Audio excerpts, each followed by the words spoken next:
Remittance কমলেও রিজার্ভে নতুন রেকর্ড। করোনা মহামারীতে আমদানি কমা, বিদেশি ঋণ ও সহায়তা বাড়ায় কারণ। রপ্তানি আয় না বাড়লে ধরে রাখা নিয়ে শঙ্কা। করোনা পরিস্থিতিতে ঋণ পরিশোধে ব্যর্থ হলেও খেলাপি হবেন না গ্রাহক। সেপ্টেম্বর পর্যন্ত বাড়ানো হলো সময়, বাংলাদেশ ব্যাংকের প্রজ্ঞাপন। করোনার আঘাতে বিপর্যস্ত শ্রমবাজার, চাকরি হারাতে পারে অন্তত 1.5 কোটি মানুষ। ক্ষতিগ্রস্তদের পাশে থাকার আশ্বাস সরকারের।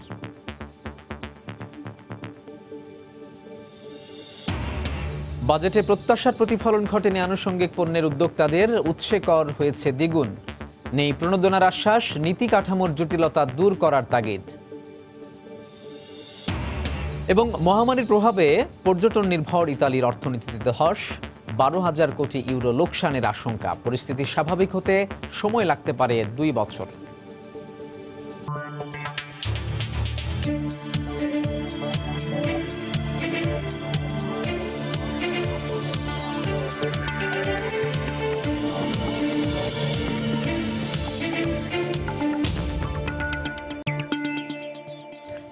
আমন্ত্রণ জানাচ্ছি দেশ ও দেশের বাইরের অর্থ বাণিজ্যের নানা খবর নিয়ে আমাদের নিয়মিত আয়োজন এই সময়ের বাণিজ্যে। আপনাদের সঙ্গে আছি আমি সাজিদ রাজু। সম্প্রতি বৈদেশিক মুদ্রার রিজার্ভে নতুন রেকর্ড গড়েছে দেশ। প্রবাসীদের রেমিটেন্স পাঠানোর হার কমলেও দেশের ইতিহাসে প্রথমবারের মতো রিজার্ভ ছাড়িয়েছে $3,400 কোটি। এর পেছনে করোনা মহামারীতে আমদানি কমা, বিদেশি ঋণ ও সহায়তা বৃদ্ধি বড় নিয়ামক হিসেবে কাজ করেছে বলে মনে করেন অর্থনীতিবিদরা। সেই সঙ্গে করোনার প্রকোপে প্রবাসী শ্রমিকদের কর্মসংস্থান ও রপ্তানি আয় না বাড়লে রিজার্ভের এই রেকর্ড ধরে রাখা নিয়ে সংশয় প্রকাশ করেন তারা। হরিপদ সাহার রিপোর্ট। বিশ্বের বিভিন্ন দেশে 1 কোটির মতো বাংলাদেশি শ্রমিক কাজ করে, যাদের পাঠানো রেমিটেন্সে শক্ত হয়েছে অর্থনীতির ভিত, বেগবান হয়েছে উন্নয়নের চাকা। কিন্তু বিশ্বব্যাপী মহামারী করোনার প্রভাবে চলতি বছরের মার্চ থেকেই কমে আসে প্রবাসী আয়ের গতি। এপ্রিল ও মে মাসে গত বছরের একই সময়ের তুলনায় $59 কোটি কম এসেছে রেমিটেন্স।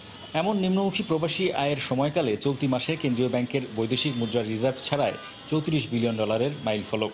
IMF এর ওই টাকা, তারপরে আপনার আরো কিছু এডিবির 500 মিলিয়ন আসছে, প্লাস আরো বিভিন্ন প্রজেক্টের টাকা আসছে। আবার আমার বিভিন্ন ব্যাংকের জমা আছে, আমাদের কাছে জমা রেখেছে, সব মিলে আর কি রেমিটেন্সের গতি তো ভালো। 135 মিলিয়ন 2 দিনে আসছে। রিজার্ভ বাড়তেই থাকবে, ডেলি বাড়তে থাকবে। এখন জুনে এটা 35 উঠবে কি ইনশাল্লাহ। করোনা ভাইরাসের প্রকোপে শিল্পের কাঁচামাল, যন্ত্রপাতি সহ প্রায় সব ধরনের পণ্যের আমদানির গতি অনেক নিম্নমুখী। এপ্রিলে ঋণপত্র খোলা হয়েছে মাত্র $160 কোটি, যা গেল বছরের এপ্রিলে ছিল $526 কোটি। তাই সাময়িক বাড়লেও লাখ লাখ প্রবাসীর চাকরি হারানো, রপ্তানিতে 13% পতনে রিজার্ভের মজবুত অবস্থান নিয়ে অনিশ্চয়তা তুলে ধরেন এই অর্থনীতিবিদ। আমাদের রপ্তানির ক্ষেত্রে বহুমুখীকরণ করা এবং কিভাবে আমাদের রপ্তানি আয় বাড়ানো যায় সে ব্যাপারে বিভিন্ন ধরনের দিক নির্দেশনা এবং বিভিন্ন ধরনের চিন্তা ভাবনা করা, এবং দ্বিতীয়টি হচ্ছে আমাদের রেমিটেন্স আয়কে চাঙ্গা করার জন্য কি করা যেতে পারে, সেক্ষেত্রে কিন্তু বিভিন্ন ধরনের কর্মসূচি গ্রহণ করা যেতে পারে। বাংলাদেশ ব্যাংকের বর্তমান বৈদেশিক মুদ্রা রিজার্ভে দেশের 8 মাসের আমদানি ব্যয় মেটানো যাবে। হরিপদ সাহা, সময় সংবাদ, ঢাকা। করোনা মহামারীর থাবায় বিপর্যস্ত দেশের শ্রমবাজার। বেসরকারি একটি সংস্থার জরিপ বলছে চাকরি হারাতে পারেন অন্তত 1.5 কোটি মানুষ, আর এতে ক্ষতির মুখে পড়বেন প্রায় 6 কোটি। এর বাইরে রয়েছেন বেকার ও কাজ হারিয়ে দেশে ফেরা প্রবাসীরা। রাতারাতি ইতিবাচক পরিবর্তনের সুযোগ নেই জানিয়ে পরিকল্পিত উপায়ে কর্মসংস্থান বাড়ানোর পরামর্শ বিশেষজ্ঞদের।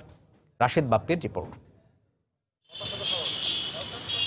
ঢাকা বিশ্ববিদ্যালয় থেকে স্নাতক ও স্নাতকোত্তর শেষ করা মুবিন 3 বছরেরও বেশি সময় ধরে লড়ছেন চাকরির বাজারে, তবুও ধরা দিচ্ছে না কাঙ্ক্ষিত সাফল্য। এর মাঝেই মরার উপর খাড়ার ঘা করোনা। 2 মাসেরও বেশি সাধারণ ছুটির সময়ও হয়নি কোনো চাকরির বিজ্ঞপ্তি প্রকাশ। যারা বেকার আছে তাদের আরো বেশি সংকটে পড়ে গেছে। এখন যাদের বয়স শেষ বা যারা বয়স শেষের পথে, তারা কিন্তু সরকারি চাকরি আশা প্রায় ছেড়ে দিচ্ছে। প্রত্যাশিত বেতন আর সম্মানের পেশায় থেকেও ফজলে রাব্বির ট্র্যাজেডি কোনো অংশে কম নয়। করোনার করাল থাবায় তিনি সহ আজ চাকুরিহীন একই প্রতিষ্ঠানের 2,500-এরও বেশি কর্মী। আমরা মেট্রো রেলের প্রজেক্টে আছি, CP3 CP4 টার্মিনেশন বলে একটা লিস্ট দিয়ে দিচ্ছে 2600 জনের। এই সময়টা আমরা পুরোটাই বেকার। বেসরকারি গবেষণা প্রতিষ্ঠান পলিসি রিসার্চ ইনস্টিটিউটের হিসেবে করোনার প্রভাবে চাকরি হারাতে যাচ্ছেন অন্তত 1.5 কোটি মানুষ, যাদের মধ্যে গার্মেন্টস, ব্যাংক, ইন্স্যুরেন্স সহ আছে আরও অনেক খাত। চাকরি হারানো বিপুল এই জনগোষ্ঠীর সঙ্গে যুক্ত হয়েছেন কর্মহীন প্রবাসী শ্রমিক ও বেতন ছাটকাট হওয়া মানুষও। 3.5 মাস ধরে কুয়েতের সমস্ত জায়গায় কার্যক্রম বন্ধ, সমস্ত কোম্পানিরই। তো সেহেতু এমত অবস্থায় আমরা যারা প্রবাসী আছে আমাদের জীবনযাপন করা খুব কঠিন হয়ে যাচ্ছে। আমি যে কোম্পানিতে চাকরিরত আছি, এই করোনা সংকটকালে হঠাৎ করেই তারা সব এমপ্লয়ীদের বেতন 50% নামিয়ে এনেছে। ক্ষতিগ্রস্ত জনগোষ্ঠীর জন্য আলাদা পরিকল্পনার কথা জানালেন জনপ্রশাসন প্রতিমন্ত্রী। করোনার মতো পরিস্থিতিতে যারা বিভিন্নভাবে ক্ষতিগ্রস্ত হয়েছেন প্রত্যেকের কথাই কিন্তু মাননীয় প্রধানমন্ত্রী চিন্তা ভাবনা করেছেন। কর্মহীন জনগোষ্ঠীকে কর্মক্ষেত্রে ফিরিয়ে আনার মাধ্যমেই কিন্তু এই সমস্যার সমাধান। সামগ্রিকভাবে করোনার পরিস্থিতিটা একটা উন্নতি হওয়া দরকার, চাহিদা সৃষ্টি করতে হবে আভ্যন্তরীণ এবং বৈদেশিক। শিক্ষিত, অর্ধশিক্ষিত ও অশিক্ষিত সহ দেশে মোট বেকারের সংখ্যা প্রায় 27 লাখ। ক্রমবর্ধমান কোভিড পরিস্থিতি সামাল দেওয়ার পাশাপাশি জীবন জীবিকার পথ সুগম করার কৌশলে যখন রাষ্ট্র, তখন লাখো মানুষের বেকার হয়ে পড়া দেশের সামগ্রিক আর্থসামাজিক বাস্তবতার জন্য সবথেকে বড় হুমকি। সংকট মোকাবেলায় অর্থনৈতিকভাবে ঘুরে দাঁড়ানোর পাশাপাশি কর্মীর প্রতি প্রতিষ্ঠানের সহানুভূতিশীল আচরণও কোনো অংশে কম গুরুত্বপূর্ণ নয়। রাশেদ বাপ্পি, সময় সংবাদ, ঢাকা। ৮৬ দিন বন্ধের পর আজ থেকে আন্তর্জাতিক রুটে যাত্রীবাহী বিমান চলাচল শুরু হয়েছে। কাতার এয়ারওয়েজের ফ্লাইট পরিচালনার মধ্য দিয়ে শুরু হয়েছে আন্তর্জাতিক রুটে যাত্রা। প্রয়োজনীয় প্রস্তুতি শেষ না হওয়ায় লন্ডন ফ্লাইট চালু হবে ২১ জুন থেকে। করোনা ভাইরাস সংক্রমণ প্রতিরোধে গত ২১শে মার্চ চীন, যুক্তরাজ্য ও হংকং ছাড়া সব দেশের সঙ্গে যাত্রীবাহী বিমান চলাচল বন্ধ করে দেয় সিভিল এভিয়েশন। পরিস্থিতির অবনতি হলে পরে চীন ছাড়া সব দেশের সঙ্গে ফ্লাইট বন্ধ রাখা হয়। আজ থেকে এই নিষেধাজ্ঞা প্রত্যাহার করে সিভিল এভিয়েশন। ইতিমধ্যে স্বাস্থ্যবিধি মেনে সব ব্যবস্থা নিয়েছে কর্তৃপক্ষ। স্থাপন করা হয়েছে জীবাণুনাশক চেম্বার। কোভিড-19 নেগেটিভ সার্টিফিকেট ছাড়া কোনো বিদেশি বিমানবন্দরে প্রবেশ করতে পারবেন না। সার্টিফিকেটটি অবশ্য ইংরেজিতে অনুবাদ করা ও ফ্লাইটে চড়ার ৭২ ঘন্টা আগের হতে হবে। আর কোনো বাংলাদেশি করোনামুক্ত সার্টিফিকেট ছাড়া আসলে তাকে ১৪ দিনের প্রাতিষ্ঠানিক কোয়ারেন্টিনে পাঠানো হবে। কারো কোনো উপসর্গ পাওয়া গেলেও তাকে যেতে হবে প্রাতিষ্ঠানিক কোয়ারেন্টিনে। আপাতত শুধু কাতার ও লন্ডন ফ্লাইট চলবে, তবে বিমান বাংলাদেশ এয়ারলাইন্সের লন্ডন ফ্লাইট চালু হবে ২১ জুন থেকে। এই মুহূর্তে হজরত শাহজালাল আন্তর্জাতিক বিমানবন্দরে আছেন রিপোর্টার হাজিরা শিউলি। আরও খবর জানতে চলে যাচ্ছি তার কাছে। শিউলি,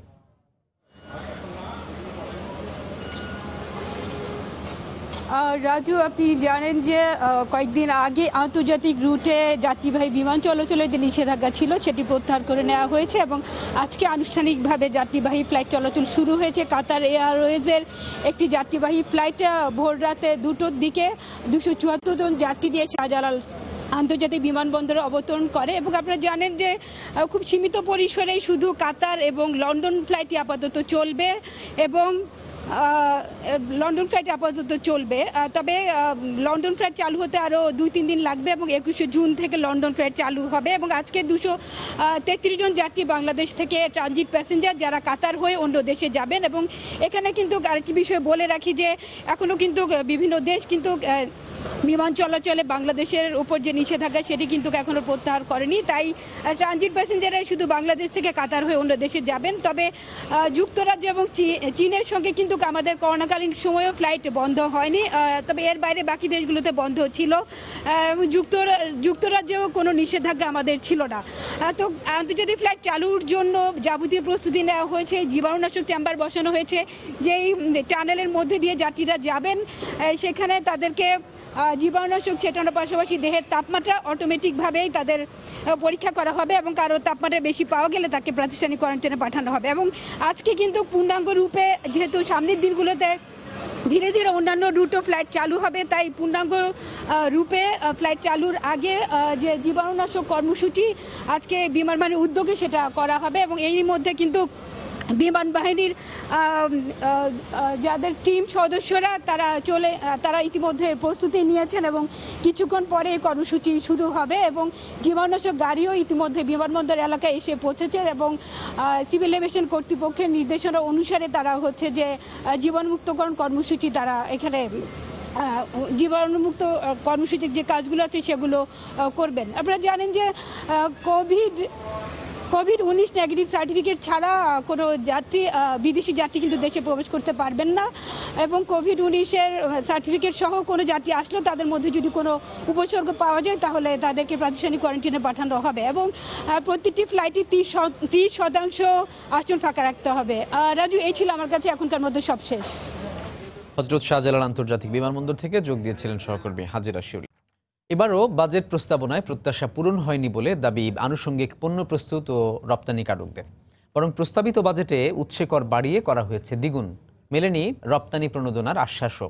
এমন দাবি করে সক্ষমতার বিচারে এ খাতের বিকাশে সরকারকে পাশে চান উদ্যোক্তারা। রপ্তানি খাত বহুমুখীকরণের লক্ষ্যে এ খাতের বিকাশে নীতি কাঠামোর জটিলতা দূর করার পরামর্শ অর্থনীতিবিদদের। কামরুল হাসান সবুজের রিপোর্ট। দেশে বর্তমানে প্রায় 1800টি কারখানায় তৈরি হয় কার্টুন, জিপার, বোতাম সহ তৈরি পোশাক ও ওষুধ শিল্প সহ বিভিন্ন খাতে দরকারি প্রায় 35 ধরনের আনুষঙ্গিক পণ্য। সরাসরি রপ্তানিতেও সম্ভাবনার জানান দিয়েছে গার্মেন্টস, অ্যাক্সেসরিজ অ্যান্ড প্যাকেজিং শিল্প খাত। ধারাবাহিকভাবে বাড়ছে এ খাতের প্রচ্ছন্ন রপ্তানি। গেল অর্থ বছরে যার পরিমাণ ছিল $7.5 বিলিয়ন। পোশাক রপ্তানিকারকরাও বলছেন প্রতিযোগিতার সক্ষমতা বাড়াতে বেশ ভূমিকা রাখছে এই খাতটি। আমাদের লিড সেক্টরে বিকিনির 70% ফ্যাক্টরি কিন্তু আমদানি করে না, 100% লোকাল ম্যাটেরিয়াল দ্বারা তৈরি পণ্য রপ্তানি করে। এদেরকে এই সাপোর্টটা দিচ্ছে কিন্তু আমাদের দেশীয় শিল্প প্রতিষ্ঠান, সুতরাং এদের তো অবশ্যই বিশাল ভূমিকা রয়েছে।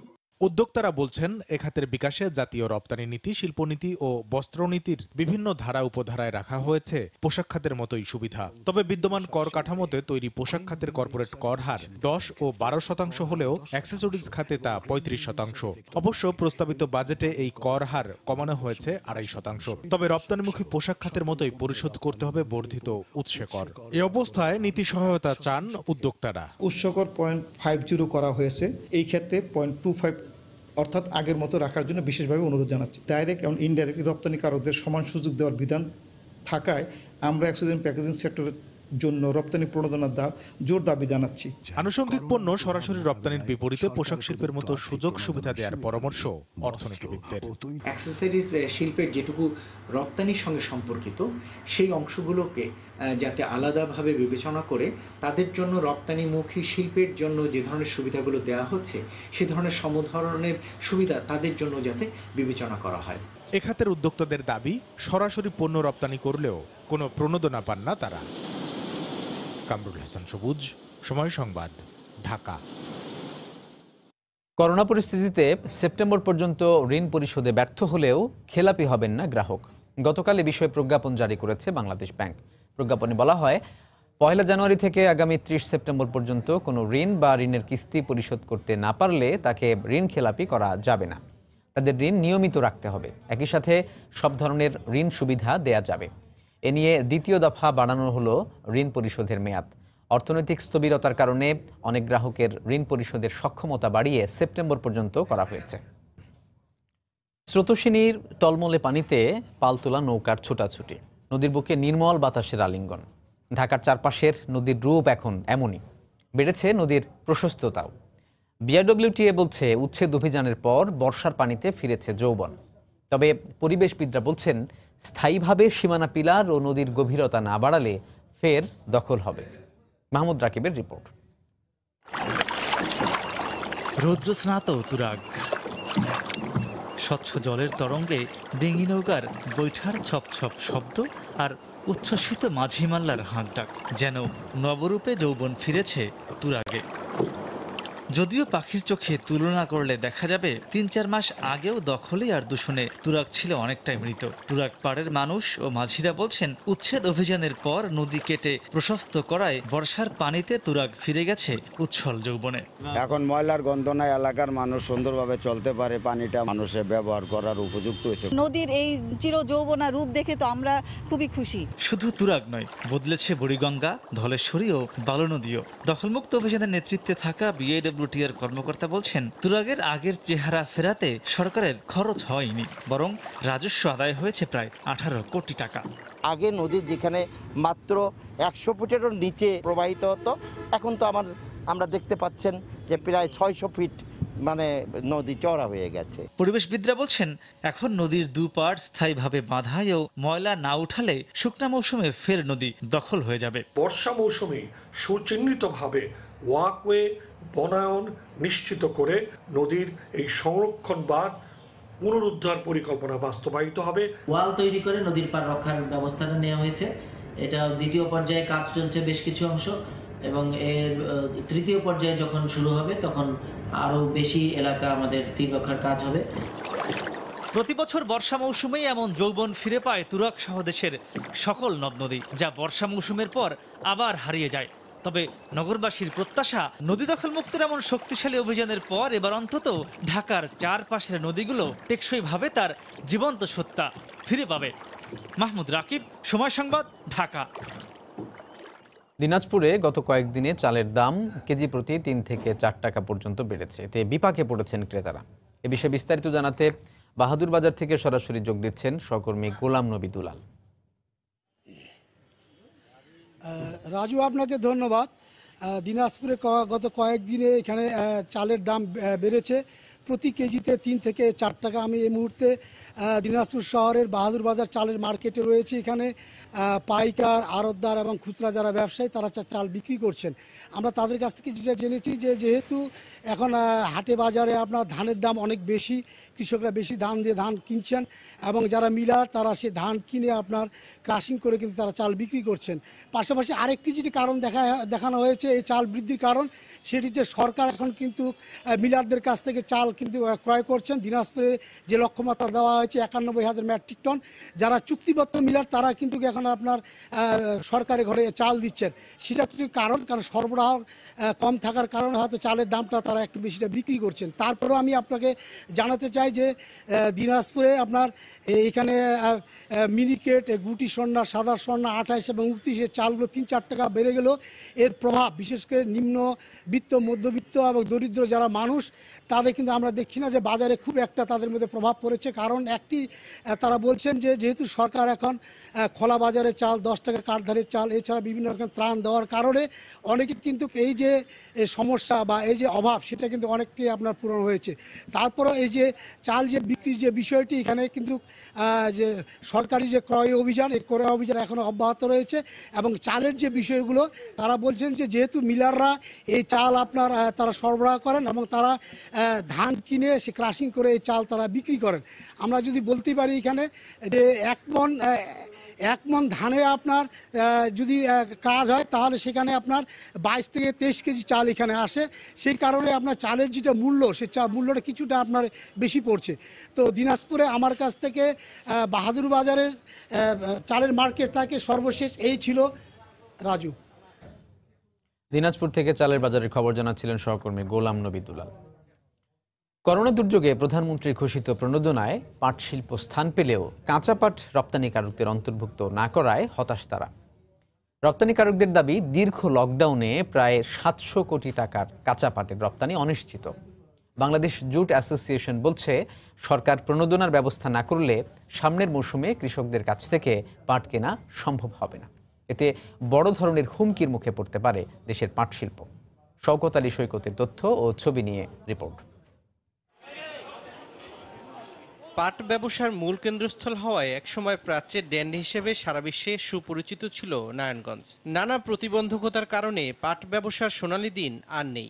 বৈশ্বিক বাজারে কয়েক দশক ধরে ধস নামায় কাঁচা পাট রপ্তানি বিপর্যয়ের মুখে। এ অবস্থায় রপ্তানি প্রক্রিয়া বন্ধ থাকায় 8 লাখ বেল কাঁচা পাট নারায়ণগঞ্জ, দৌলতপুর সহ দেশের বিভিন্ন গুদামে পড়ে আছে। এতে ব্যাংক ঋণের সুদের বোঝাও বাড়ছে চক্রাকারে। জুলাই মাসে নতুন পাটের মৌসুম শুরু, তাই মজুতকৃত পাট রপ্তানি করা না গেলে পরের মৌসুমে কৃষকদের কাছ থেকে কাঁচা পাট কেনা সম্ভব নয় বলে আশঙ্কা ব্যবসায়ী ও রপ্তানিকারকদের। লকডাউনটা না হইতো তাহলে আমরা আরও 4 থেকে 5,000 টন আমি এক্সপোর্ট করতে পারতাম। আমাদের যে শিপমেন্ট যায় নাই, মাল রিসিপ্ট, আমাদের অস্তিত্ব বলতে কিছু নাই। ক্রমাগতভাবে 3 মাস অন্তর আমাদের পেমেন্ট দিতে হয়, চার্জ সুদ দিতে হয়, এর জন্য আমরা ব্যাপকভাবে ক্ষতিগ্রস্ত। অন্যদিকে পাট রপ্তানি ও গুদামে পাট প্রস্তুতকরণের কাজ বন্ধ থাকায় কর্মহীন হয়ে মানবেতর জীবনযাপন করছেন প্রায় 10,000 শ্রমিক। আমাদের কোনো কাজ কাম বলতেই নাই। সালগো একটু দরকার হলে আমার একটু ডাক দেয়, না হলে ডাক দেয় না। তাই এদিকে আমার সংসার চলে, আমার বউ বাচ্চা নিয়ে অনেক বিপদে পড়ে গেছি। পোলাপান লইয়া বাসা ভাড়া দিয়া চলাফেরা বহুত কষ্ট হইতাছে। বাংলাদেশ জুট অ্যাসোসিয়েশনের কর্মকর্তা জানান, সরকার প্রণোদনার ব্যবস্থা করলে সামনের মৌসুমের পাট কিনে সংশ্লিষ্টদের ক্ষতির হাত থেকে রক্ষা করা যেতে পারে। আমাদেরকে প্রণোদনার ভিতরে অন্তর্ভুক্ত করতে হবে, সহায়তা দিতে হবে, নতুবা আগামী যে সিজন আসতেছে আমরা বছরে 15 থেকে 20 লাখ বেল পাট আমরা ক্রয় করি, এই ক্রয় করার ক্ষমতাটা আমাদের থাকবে না। বাংলাদেশ জুট অ্যাসোসিয়েশনের অধীনে 3 শতাধিক পাট রপ্তানিকারক ব্যবসায়ীর মধ্যে বর্তমানে 130 জন রপ্তানির ধারাবাহিকতা ধরে রেখেছেন। সময় সংবাদ, নারায়ণগঞ্জ। এবার দেশের বাইরের অর্থ বাণিজ্যের খবর। করোনা পরিস্থিতিতে ধস নেমেছে ইতালির অর্থনীতিতে। এক সমীক্ষায় দেখা গেছে 2023 সালের আগে বেকার নাগরিকদের কাজে ফেরা সম্ভব হবে না। এদিকে দেশটির পর্যটন খাত এবার 12,000 কোটি ইউরো লোকসানের শঙ্কা করছে। রোম থেকে জুমানা মাহমুদের রিপোর্ট। ইতালিতে করোনার দাপট কিছুটা কমার পর খুলে দেয়া হয়েছে দোকানপাট ও ব্যবসা প্রতিষ্ঠান। সচল হতে শুরু করেছে পর্যটন কেন্দ্রগুলো। তবে দোকানপাট এবং পর্যটন কেন্দ্রে ক্রেতা বা পর্যটক সংখ্যা খুবই কম।